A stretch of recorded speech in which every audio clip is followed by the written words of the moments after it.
Mr. Turner. Right. I just want to echo that sentiment and certainly lament the attacks that have been levied against our colleague Lee Stefanik on this panel, which have been vile and hateful. For those of you keeping score at home, the effort to accuse our president of coercion, extortion, or bribery with these witnesses as we now come to the closing session of this basically break down as follows. We have Kent and Ambassador Taylor who spoke of hearsay. Their hearsay of these matters that they said that they had heard were all statements that they'd heard from others who have also testified in front of us. So there's no one that's missing. There's no one out there. Kent and Taylor basically said that they'd heard it from Morrison and Sondland. Morrison indicated he'd heard it from Sondland. Sondland testified yesterday he'd heard it from no one on the planet.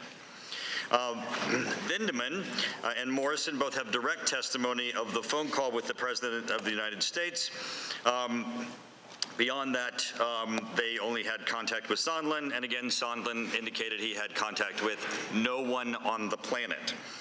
Volker testified that he did have direct contact both with the Ukrainians and with the President of the United States, and indicated that the President of the United States did not condition either a phone call, a meeting, or aid upon Ukraine undertaking investigations, and also testified that the Ukrainians did not believe that either. We also have the direct statements from the President of Ukraine and the Foreign Minister that they did not feel any pressure to undertake investigations, and we also have the evidence that we're all very much aware of, which is they did not undertake any investigations. We also have Yovanovitch and Dr. Hill. Yovanovitch obviously left before the time period. Dr. Hill, we appreciate your being with us today, and Mr. Holmes.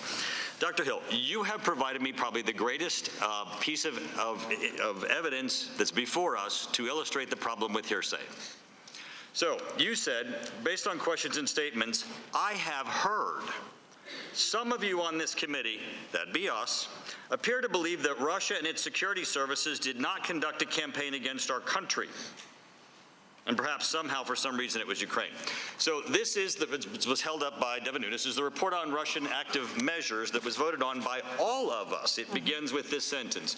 In 2015, Russia began engaging in a covert influence campaign aimed at the U.S. presidential election. Every one of us, a little small, effort on your part, Dr. Hill, and you would have known that what you just said was not true, what you had heard, but you felt the need to put it in your 8-page statement before you went on to tell us a bunch of other things that you heard about other people, no matter how convinced you were of, also which were not necessarily true. One of which was that you said that Ambassador Sondland met with Giuliani. Actually, Ambassador Sondland testified here that he had not, as ambassador, met with Giuliani. He'd briefly met him in his lifetime by shaking his hand, and Giuliani issued a statement that they had never met either. This is the problem with no matter how convinced we are, Dr. Hill, no matter how much we believe we know that what we've heard is true, it is still just what we've heard.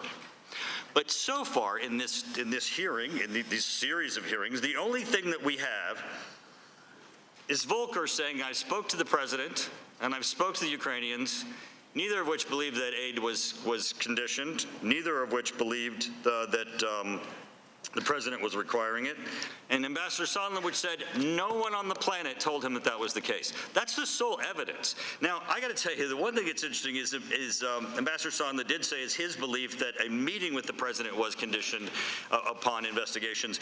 Ambassador Volker, who I think is a man of very significant integrity, said that that was not the case.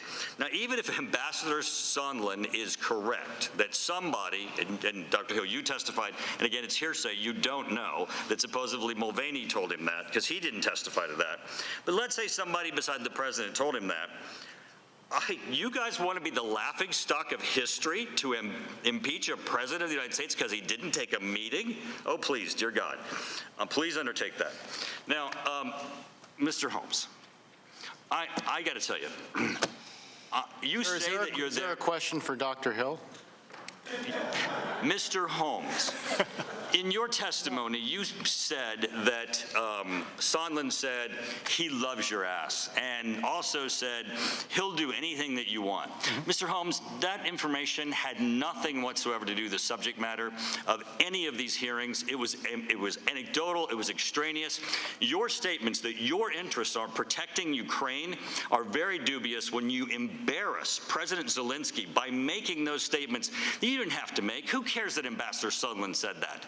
And you know you didn't embarrass Ambassador Sondland, you embarrassed Zelensky, because you know he got asked this question in his own country, and people are hearing that statement as if it's true. Time of the gentleman has and expired. It's totally dubious of you to do that, for you to do Mr. Carson, that. you are I recognized. yield back. Get to answer. Thank you, Chairman. Thank you both for your